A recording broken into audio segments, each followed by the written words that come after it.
Albany Park on the city's northwest side is a diverse area with more than 40 languages spoken in its public schools and many residents who were born outside the U.S. In the first half of the 20th century, the neighborhood saw an influx of Jewish residents from other parts of the city. In the 1960s and 70s, the area became home to migrants from Latin America, Eastern Europe, the Middle East, and Asia. Chicago Tonight's Nick Blumberg has been reporting in Albany Park as part of our In Your Neighborhood series, and he joins us now. Nick.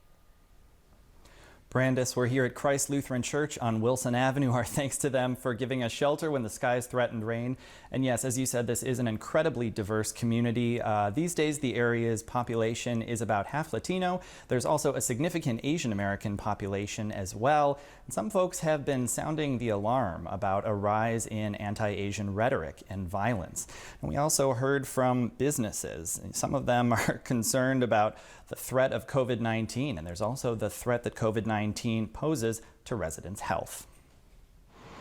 Christine Yu owns Bliss shop at Pulaski and Lawrence. The store sells CBD and hemp products as well as cannabis accessories. As a cannabis user and as a woman, I always felt like the stores aren't the most female friendly. They don't cater to a lot of ladies. So she created a business where anyone can feel comfortable walking in and asking questions. They visit us and they see that our idea, the concept, everything is completely different. It's not what you would picture of a typical smoke shop. Yu says mail order sales and possibly an increase in CBD and cannabis use driven by the pandemic helped her stay afloat. I'm really lucky. Yu grew up on the Northwest Side. She's close with her grandfather, who lives near her business. Amid the rise in anti-Asian rhetoric and violence, she says older folks in particular are on her mind. I feel like it's been a lot of Asian elderly that have been targeted. There's a lot of caricatures, a lot of stereotypes when it comes to Asian people, and you really need to let that go.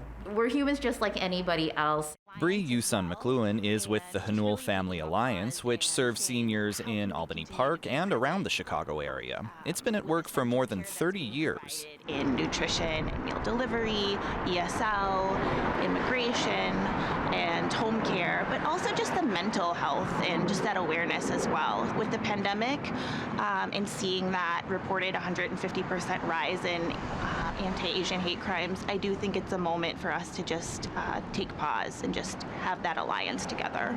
Hanul started as a Korean American senior center, but in a diverse place like Albany Park now serves everyone, and it adapted its services quickly to the COVID era. That all just kept going, and Hanul just never stopped and is very resiliently rooted. Asian Youth Services is another long-running organization in the community. SHARI FENTON started the group some 30 years ago after seeing children from refugee and immigrant families who needed help with education.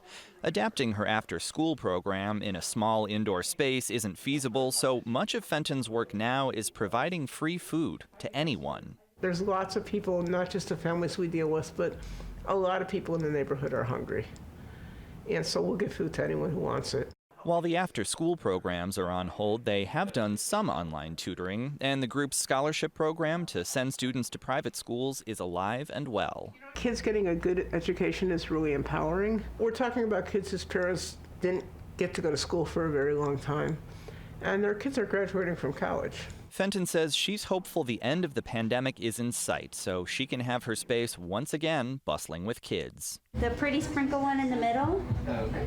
Andrew CHAO of Somethin Sweet Donuts also feels a sense of hope. Somethin Sweet is a family business. Everything's made by my dad, who's the baker, and I sell them.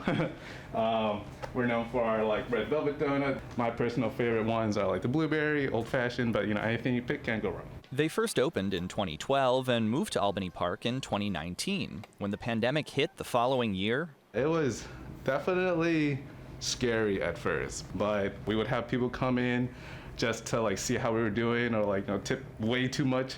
Our family, we feel very grateful that everyone has been coming in to support us. CHAO says this neighborhood has a strong sense of community pride. Albany Park is definitely a hidden gem in the city. BREE YOO-SUN McLuhan says she's also seen that sense of community pride and support during the pandemic, and especially in the wake of the mass shootings in Atlanta. We just want to let everyone in the community know just how thankful we are and for seeing us and standing with us in solidarity. Hanul Family Alliance is one of dozens of organizations taking part in a rally and vigil for victims of the mass shooting in Atlanta. That's happening tomorrow in nearby Horner Park. It's also being live streamed. We've got details online. We'll have much more on issues important to the neighborhood coming up, including a conversation about a new affordable housing development, and we'll talk with the area's representative in the City Council. But for now, Brandis, back to you. All right, we'll look forward to seeing you then, Nick. Thank you.